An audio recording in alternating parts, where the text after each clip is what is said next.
សួស្តីពុកម៉ែបងប្អូនទាំងអស់គ្នាសូមស្វាគមន៍មកកាន់ Channel ខ្នើយឆ្នោតសម្រាប់តម្រុយឆ្នោតយួនប្រចាំថ្ងៃពុកម៉ែបងប្អូនទាំងអស់គ្នាសូមជួយចុច Like និងចុចសញ្ញាជាម្នាក់មួយផងដើម្បីមានភាពងាយស្រួលតាមដានតម្រុយឆ្នោតយួនប្រចាំថ្ងៃសម្រាប់ឆ្នោតយួននេះសម្រាប់ថ្ងៃទី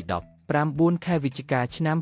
2025ចឹងកុំឲ្យខាតពេលវេលាពុកម៉ែបងប្អូនយូរយើងចូលមកមើលតម្រុយឆ្នោតយើងវិញតែម្ដងទៅសម្រាប់លេខអូស Admin មាន2គ្រាប់គឺអូសខ្ទង់90និង20សម្រាប់លេខអូសពុកម៉ែបងប្អូននិងតម្រុយ2លេខ Admin មាន3លេខគឺលេខ94 55និងលេខ27សម្រាប់ពហុ ABCD ពុកម៉ែបងប្អូននឹងតម្រុយ3លេខ Admin មាន3លេខដែរគឺលេខ954គុណ